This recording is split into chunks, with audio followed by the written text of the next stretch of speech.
বিবাহিত যারা আছে, এই যে দেবর আর ভাবি, এই যে শালি আর দুলা ভাই, মধুর সম্পর্ক না এগুলা? তারা এগুলো মধুর সম্পর্ক। দেখা যায় সুবহানাল্লাহ, এই যে আমার এখানে ফোন আছে না, আমাদের অফিসিয়াল পেজ আছে, অফিসিয়াল পেজে যত প্রশ্ন আসে দেখি ম্যাক্সিমাম জেনা কেন্দ্রিক, ব্যভিচার কেন্দ্রিক, পরকীয়া কেন্দ্রিক। একজন প্রশ্ন করেছে যে দুলা ভাইয়ের চরিত্র এত খারাপ ছিল, আর ওই মেয়ের বয়স তখন কম ছিল, 13 বছর বয়স। 13 বছর বয়সের মেয়ের দিকে সে চোখ দিয়েছে। যাকে বিয়ে করেছে তার সাথে তো সম্পর্ক আছেই। এটা কে? আচ্ছা, যাকে বিয়ে করেছে ওর সাথে তো সম্পর্ক আছেই। তারপরে আপনার শালির সাথে সম্পর্ক। এখন শালির সাথে তার 2 বছর ধরে সম্পর্ক করার পর সেগুলোর ভিডিও ধারণ করেছে, ধারণ করে তাকে ব্ল্যাকমেইল করছে যে যদি আমার সাথে খারাপ কাজে সে রাজি না হয় তাহলে এই ভিডিওগুলো ভাইরাল করে ফেলবে। এই যে অনলাইনের যুগ, এখন তো মানুষ নিশ্চিন্তে মানুষ যে একটা প্রাইভেট লাইফ লিড করবে সেটাও করতে পারে না। প্রাইভেট লাইফের সব কিছু রেকর্ডেড হয়ে যায়, হয় না? তো এটা একটা ফিতনা, মহা ফিতনা। এখন সে রেকর্ড করেছে, এইভাবে ব্ল্যাকমেইল করে এই শালীর সতীত্ব নষ্ট করলো। 1 বছর 2 বছর না, 3 বছর ধরে। এখন এই মেয়ে প্রশ্ন করছে পেজের মধ্যে যে এখন তার মানসিক অবস্থা এতই খারাপ, সে জিজ্ঞাসা করছে আমি যদি আত্মহত্যা করি তাহলে আমার পাপ হবে কিনা। এই মেয়েটা যদি আপনার বোন হতো কি করতেন আপনি? আল্লাহ না করুক এই মেয়ে যদি কারো মেয়ে হতো তাহলে কি করতেন আপনি? আপনার কাছের কেউ হলে আপনি কি করতেন? এখানে ওই শাস্তিটা না বলে সামনে যেতে পারছি না। শোনেন, যারা বিবাহিত ব্যক্তি হওয়ার পরেও পরকীয়া করেছেন, বিবাহ করার পরেও পরকীয়ার পাপে লিপ্ত ছিলেন বা এখনো আছেন, জেনে হোক না জেনে হোক করেছেন, অথবা এটা জেনে করেছেন যেটা একটা খারাপ কাজ তারপরেও করেছেন, রাসূলুল্লাহ সাল্লাল্লাহু আলাইহি ওয়াসাল্লামের হাদিস এবং আল্লাহ পাকের কালাম অনুযায়ী তাদের শাস্তি হচ্ছে কোমর পর্যন্ত মাটিতে পুঁতে ফেলে পাথর নিক্ষেপ করে রজম করে হত্যা করা।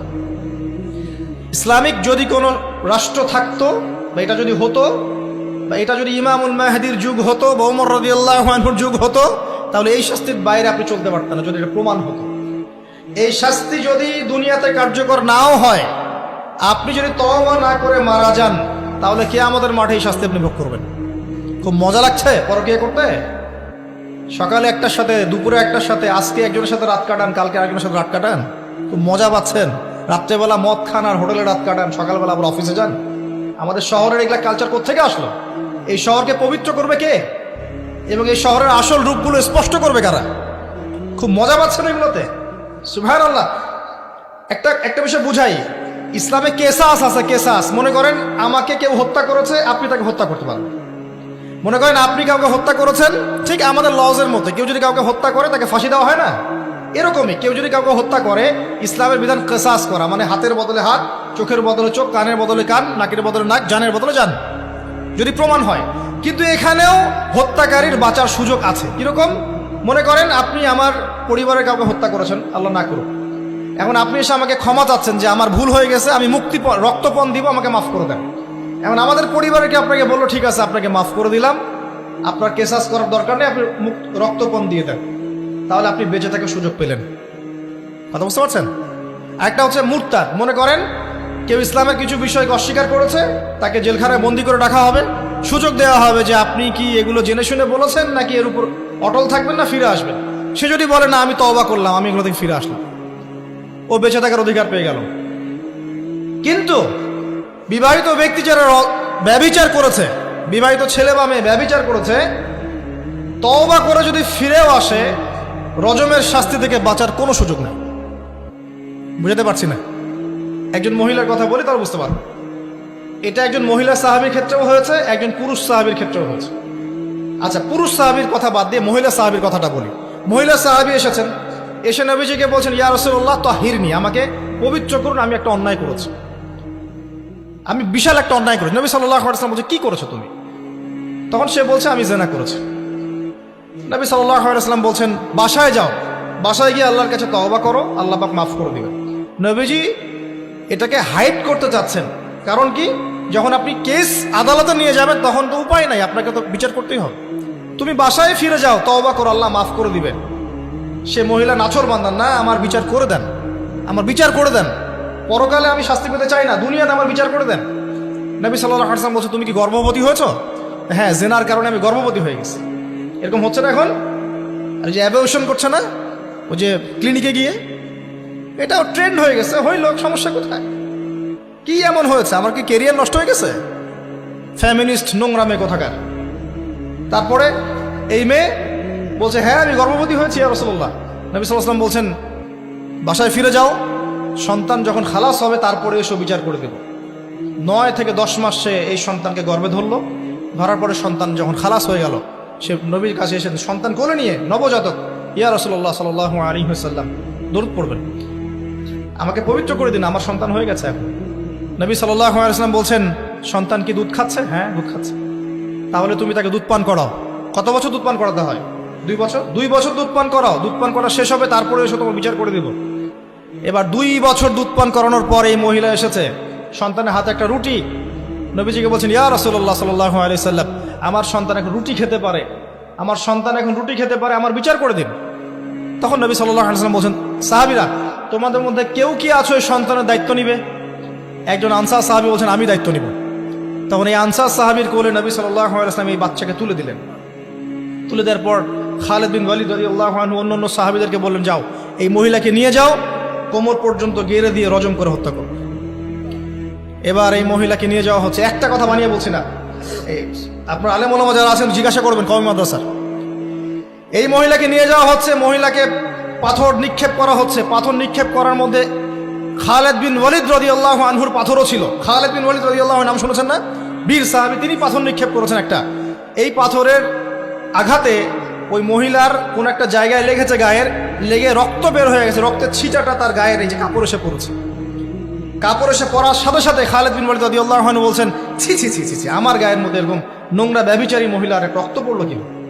এরকম একটা তাচ্ছিল্যের কথা বলেছেন। তখন নবী সাল্লাল্লাহু আলাইহি ওয়াসাল্লাম বলছেন, হে খালিদ তুমি থামো, হে খালিদ তুমি চুপ করো। তুমি জানো এই মহিলা এই 2 বছরে 3 বছরে এত তওবা করেছে আল্লাহর কাছে, এই সমস্ত তওবা যদি মদিনাবাসীর মধ্যে বন্টন করে দেওয়া হয় তবুও কম হয়ে যাবে। আর আমি এখন দেখছি মহিলা জান্নাতে সাঁতার কাটছে। আমি বুঝাতে পারছি না আপনাকে প্রিয় বোন, প্রিয় ভাই, যারা বিবাহিত হয়ে ব্যভিচার করছেন, জিনা করছেন, তিনি তওবা করেছিলেন, তওবা করেছেন, আল্লাহ পাক মাফও করে দিয়েছেন, জান্নাতে চলে গেছেন, কিন্তু পৃথিবীতে তার শাস্তি কায়েম করা হয়েছে। বিবাহিত ব্যক্তি ব্যভিচার করে ফেললে তার পৃথিবীতে বেঁচে থাকার অধিকার সে হারিয়ে ফেলে। আর এই পাপটাকে আমাদের সমাজে এত সহজ বানিয়ে দেওয়া হয়েছে, যে যার সাথে ইচ্ছা পরকীয়া করতে পারে। মেয়েও করছে, ভাবিও করছে, শালিও করে, দুলাভাইও করে, সবাই আমরা পরকীয়া করতে যাচ্ছি। পরকীয়ার সয়লাভ বন্ধ করতে হবে, পরিবারে পর্দা কায়েম করতে হবে, অপসংস্কৃতি ঠেকিয়ে দেন, এগুলা চ্যানেলগুলো বন্ধ করে ফেলেন বাসা থেকে। ইসলামিক সমাজ কায়েম না করতে পারলে আমাদের মা বোনরা সব নষ্ট হয়ে যাবে দিন দিন। আর পরিবারের ইজ্জত যখন চলে যায়, কোনো কিছুর বিনিময়টাকে ফিরে পাওয়া যাবে না। কেন পরকীয়া করতে গিয়েছেন? আল্লাহ, আপনার যদি এতই চাহিদা থাকে আরেকটা বিয়ে করেন না কেন? বিয়ে করতে সাহস কুলায় না নাকি? বিয়ে করলে যে স্ত্রীকে নিয়ে সূর্যের আলোতে ঘুরতে হয়, ওই জন্য ইঁদুরের মতো রাতের বেলা অন্ধকারে আপনি থাকতে চান, সিংহের মতো সকালবেলা সূর্যের আলোকে স্নান করতে পারেন না। কথা বুঝতে পারেন না? বিয়ে করলে স্ত্রীকে নিয়ে পুরুষের মতো, সুপুরুষের মতো সূর্যের আলোকে আপনি হাঁটবেন রাস্তায়, কাউকে ভয় করবেন? আপনার মতো কোনো ভয় কাজ করবে না। আর এখন আপনি ইঁদুরের মতো রাতের অন্ধকারে রাত কাটান অন্য মেয়ের ঘরে গিয়ে। এই শহরের এই মহামারীগুলো বন্ধ করতে হবে। আমি এই শহরের একজন শুভাকাঙ্ক্ষী বাসিন্দা, আমি এখানকার। আমি আমার চোখ দিয়ে যা দেখছি, এটা দেখার পর চুপ থাকতে পারি না। আমরা সব জায়গায় জানা দেখছি, আর মাদক দ্রব্য দেখছি, আর পরকীয়া দেখছি। পর্নোগ্রাফির তো শেষ নাই, প্রত্যেকের ফোনে ফোনে পর্নোগ্রাফি, এভরিবডি পর্নোগ্রাফি, মাদক আর ব্যভিচার, জেনা, ফ্রি মিক্সিং অবাধে আমাদের শহরে। বস্তুবাদী তো আছেই। তো এটাকে আখিরুজ্জামানের শহর বলবো নাকি আউয়ালুজ্জামানের শহর বলবো নাকি? শুধু এই শহরের সমস্যা এটা নয়, প্রত্যেক বড় বড় শহরেই সমস্যা। ইভেন এগুলো এখন গ্রামে পর্যন্ত চলে গেছে, এগুলো গ্রামেও চলে গেছে, গ্রামে আরো বেশি আছে। দেখবেন শহরের ছেলেরা তো জিন্স আর টি শার্ট পরা মেয়েদেরকে দেখে অভ্যস্ত না, এরা না একটু কন্ট্রোল করতে পারে। আর যখন একটা গ্রামের ছেলে পর্নোগ্রাফি দেখবে, সে তো আর নিজেকে কন্ট্রোল করতে পারে না। বুঝতে পারছেন না?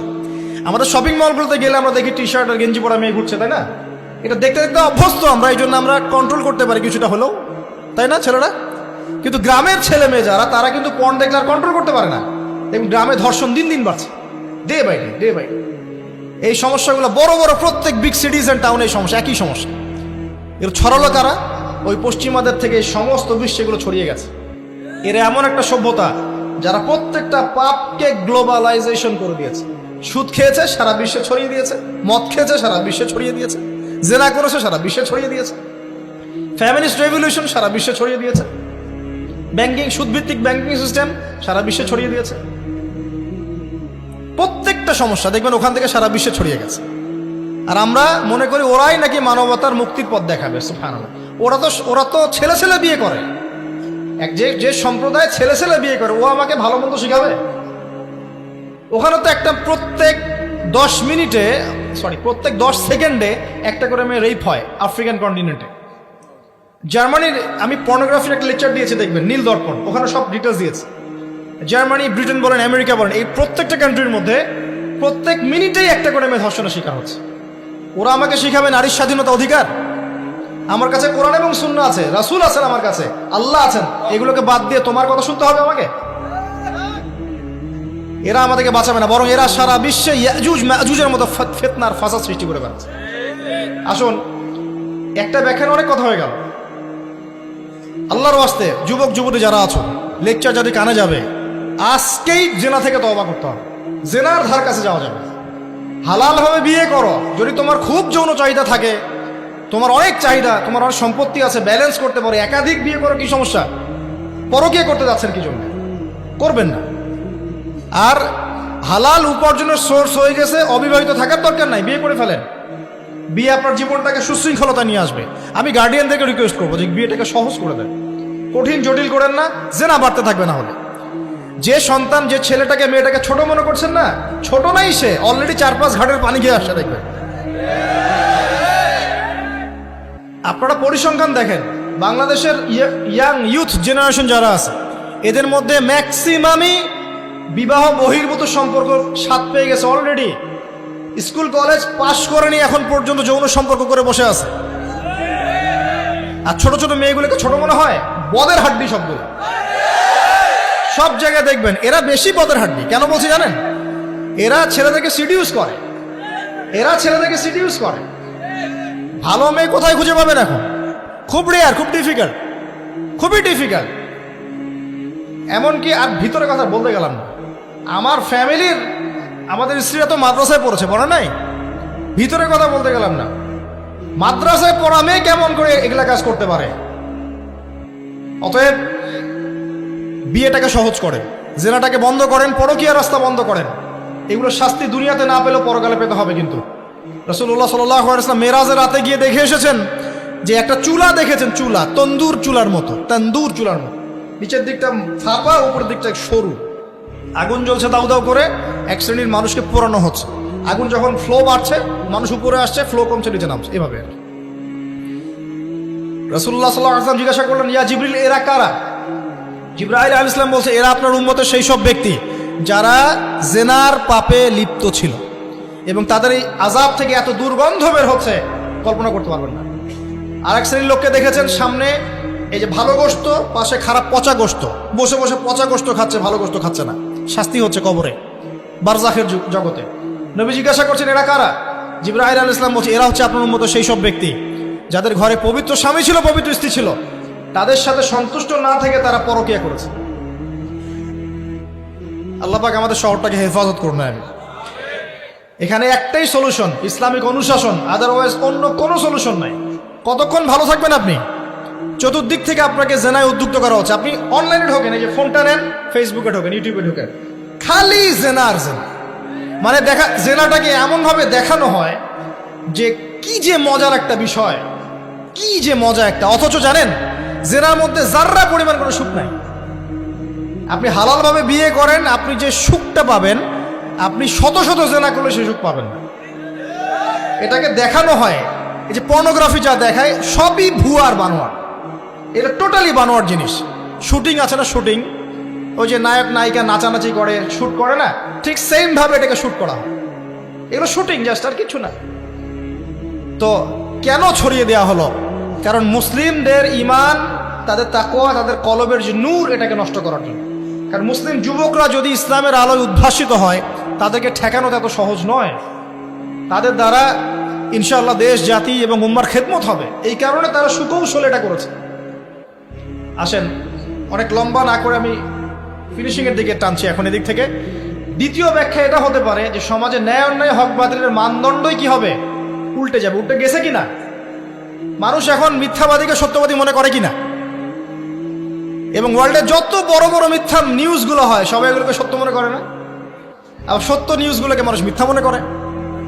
আমানতদার একটা ব্যক্তি বলে যে চরম খেয়ানতকার, খেয়ানতকারী ব্যক্তি বলে আমানতদার।